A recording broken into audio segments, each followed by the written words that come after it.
क्या ये पूरा मामला हुआ था? बच्चा आया था, कहा गया था वो पानी पीने। बच्चा नहीं था, बच्चा नहीं था। मैं बहुत दिनों से मीडिया को समझा रहा हूँ, यहाँ ये 15-15 साल के अपराधी हैं, ये बच्चे नहीं हैं। ये बहुत जहरीले अपराधी हैं, इन्हें बच्चा मत कहो। जब कोई इसे कहता ना बच्चा था, मुझे इतना इतना अफसोस आप लोगों की अज्ञानता पर होता कि मैं आपको बता नहीं सकता। वो बच्चा नहीं था, वो अपराधी था।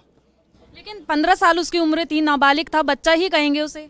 और जिसने निर्भया का रेप किया था और निर्भया जिसके कारण मरी, वो क्या था? अफरोज नाम था ना शायद उसका, वो भी नाबालिग ही था। अभी डॉक्टर BS तोमर को हमारे यहाँ हत्या हुई, वो भी नाबालिग ही थे। ये जो इतना ज़्यादा क्राइम आज कर रहे हैं, सब नाबालिग हैं। तो इनको सबको बच्चा मान के छोड़ते रहें?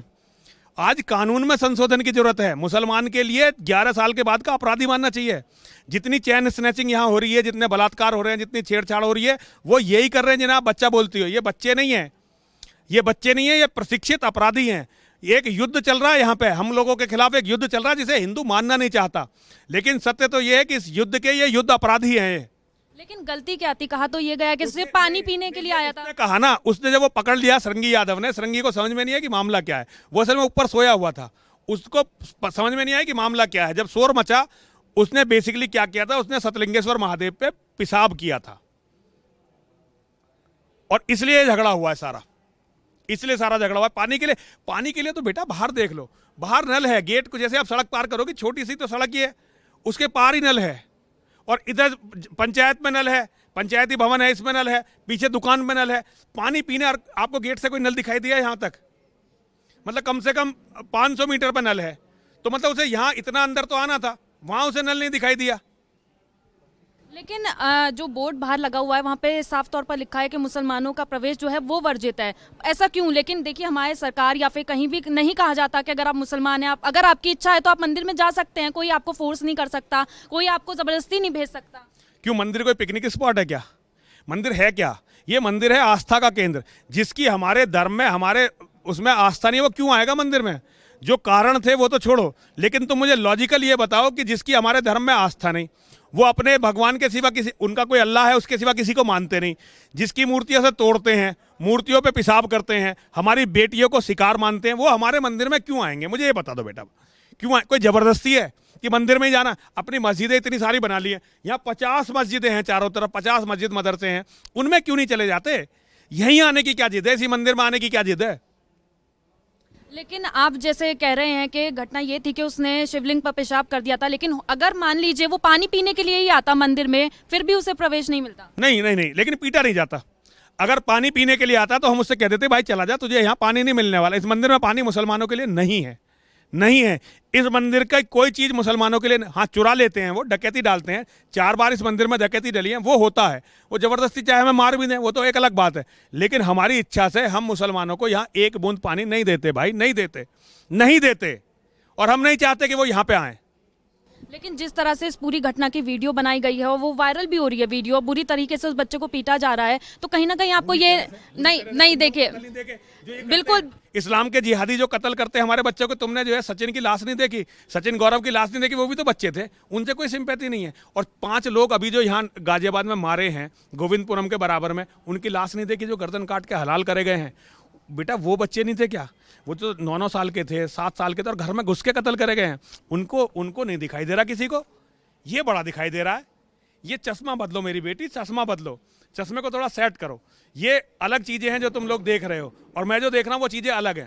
नहीं, मेरा सवाल ये था कि जिस तरह से उस बच्चे को पीटा जा रहा है, आपको नहीं लगता कहीं ना कहीं हिंदू और मुस्लिम में दंगा भड़काने की जो है वो कोशिश? नहीं नहीं नहीं नहीं, दंगा भड़काने की नहीं भाई, हमारे यहाँ आई मत, दंगा भड़केगा ही नहीं।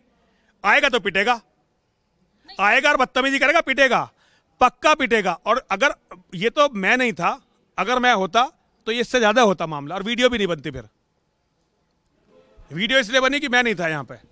हमें मुसलमान इस मंदिर में नहीं चाहिए बेटा, नहीं चाहिए। हाथ जोड़। रीजन, अच्छा रीजन क्या है जो बाहर ही बोर्ड लगा दिया गया? ऐसा रीजन क्या है? इस मंदिर में मैं जब से मेहनत बनाऊं 4 बार डकैती डली, सारी मुसलमानों ने डाली, पुलिस ने जो है उनके दबाव में केस नहीं खोला। इस मंदिर में जितनी चोरी हुई वो मुसलमानों ने करी, पुलिस केस नहीं खोलती। इस मंदिर में रोज मुसलमान हमारी देव प्रतिमाओं को दूषित करते हैं, पुलिस जो है उनको कुछ नहीं कहती। इससे भी बड़ी जो सबसे बुरी बात है, इस मंदिर में मुसलमान हमारी बेटियों का शिकार करने के लिए आते हैं और पुलिस उन्हें कुछ नहीं कहती। ये मुझे नहीं चाहिए भाई, मुझे नहीं चाहिए भाई। लेकिन अगर मान लीजिए अगर आगे फ्यूचर में किसी को भी प्यास लगेगी, वो पानी पीने के लिए, सही में पानी पीने के लिए आएगा, तो भी नहीं आ सकता? नहीं, हम उसे कहेंगे बाहर नल है भैया, जाके वहाँ मर, हमारे यहाँ क्यों आ रहा है, तू बाहर जाके नल से पानी पी ले, और नल से हम उसे और 2-4 नल और बता देंगे। मैं लड़कों को आप पहचानेंगे किस तरह से? मान लीजिए जरूरी नहीं अगर एक मुस्लिम है तो वो टोपी लगा के ही मंदिर में एंट्री करेगा, मान ली नहीं, अगर पता चला कि ये मुसलमान है तब की बात है, अगर पता नहीं चला तो कोई बात नहीं, पता चला उसने दिखाना चाहा कि मुसलमान हूँ, और वो मुसलमान बेटा यहाँ दिखाते हैं कि वो मुसलमान है। वो हमारी बेटियों से पिछली बार जो है असलम विधायक के लड़के को यहाँ पीटा गया था इस मंदिर में, जो सबसे ज़्यादा हमारे खिलाफ बयानबाजी कर रहा है ना, इसी मंदिर में असलम विधायक जो इसका लड़का आया था और उसने मेरी एक बेटी के साथ बदतमीजी करी थी और फिर हूल दी थी कि मैं असलम विधायक का लड़का हूँ, और उसको पीटा गया था यहाँ पे। तो बेटा ये तो होगा ही, हमारी बेटियां क्या, उनके मतलब अपने जान और माल की हिफाजत की रक्षा करने का अधिकार संविधान देता है। तो क्या ये केवल मुसलमानों के लिए है, हमारे लिए नहीं है ये अधिकार? या 14 साल का लड़का आके अगर मुझे गोली मार जाए तो क्या मैं इसलिए कि वो बच्चा है तुम्हारे हिसाब से मैं उसे गोली मारने दूं कि भाई आ जा तू तो बच्चा है बेटा मार गोली मुझे? 14 साल के लड़के यहाँ जब बलात्कार करते हैं, मैं अपनी बेटियों के बलात्कार होने दूं बेटा? ये बताओ। आप जिस तरह से कह रहे हैं कि लड़कियों का शिकार करने के लिए जो लड़के मुस्लिम लड़के वो इस मंदिर में आते हैं, तो फिर क्यों सुरक्षा के इंतजाम जो हैं वो नहीं किए जा सकते? सुरक्षा का सबसे बड़ा इंतजाम तो ये है कि मुसलमान आवे ही ना, सबसे बड़ा इंतजाम तो ये है कि मुसलमान इस मंदिर में ना आए, ये सबसे बड़ा इंतजाम है। आ गए तो भैया उन्हें निकाल दो बाहर, ये है, यही तो कर रहे हैं, सुरक्षा का इंतजाम तो है ये। देखिए आप कह रहे हैं कि मुसलमान जो हैं लड़कियों का बलात्कार करते हैं, लेकिन ज़रूरी तो नहीं है कि एक मुसलमान ही होगा तो ही वो बलात्कार करेगा किसी लड़की का। हिंदू लड़के भी आजकल जो है बलात्कार करते हैं। हिंदू लड़के बलात्कार करते हैं लेकिन उनकी कोई किताब नहीं कहती, उनका धर्म नहीं कहता। मुसलमान लड़के बलात्कार इसलिए करते हैं कि उनके ने उन्हें यह सिखाया है। मेरे भगवान ने बलात्कार नहीं सिखाया। एक किताब दिखा दो, एक किताब मेरी बेटी दिखा दो हिंदू धर्म की जो बलात्कार सिखाती हो।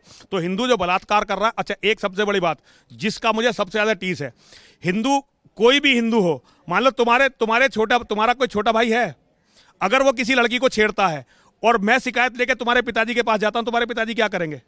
वो ये भी नहीं देखेंगे कि शिकायत सच्ची है या झूठी है, वो तुम्हारे भाई को डांटेंगे, उसे मारेंगे। एक हिंदू ये करता है। यहाँ मुसलमान लड़की छेड़ते थे और हम अगर उन्हें कुछ कहते थे ना तो इतनी बड़ी बड़ी दाढ़ी वाले मौलाना हमसे लड़ने के लिए आते थे और हमारी बेटियों को बदचलन बताते थे। तुम्हारा लड़का आके हमारे मंदिर में लड़की छेड़ रहा है और तुम हमारी बेटियों पर टीका टिप्पणी कर रहे हो। ऐसा सहन करने के लिए मैं यहाँ नहीं बैठा हूँ। और ये एक बार नहीं हुआ, ये मेरे साथ 6-7 बार हुआ लगातार, मेरे साथ हुआ ये, औरों के साथ। और तो यहाँ बोलते ही नहीं थे, मुझसे पहले यहाँ कोई इस बात को बोलता नहीं था। और भारतवर्ष में मुझसे पहले कोई जो है के बारे में इतना खुलकर बोलता ही नहीं था।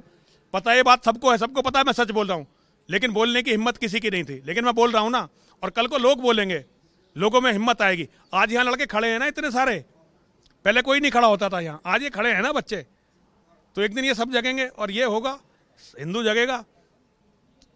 बस मेरा एक आखिरी सवाल ये है, जो मैंने अभी मंदिर के आसपास तस्वीर देखी, यहाँ पे जितना मुझे लगा कि ज्यादा संख्या में शायद मुस्लिम जो है वो रहते हैं। 5% मुसलमान, केवल 5% हिंदू हैं, केवल 5% हिंदू। और तुम इसका मतलब समझ नहीं सकती मेरी बेटी, इसका मतलब तुम नहीं समझ सकते, क्योंकि तुम जहाँ रहती हो, शायद नोएडा में रहती होगी और वहाँ तुम बिल्कुल सुरक्षित हो, अपनी सोसाइटी में रहती होगी, तो तुम इसका मतलब नहीं समझ सकते कि जहाँ 95% मुसलमान होते हैं वहाँ लोगों का जीवन कितना नरक होता है, क्या होता है।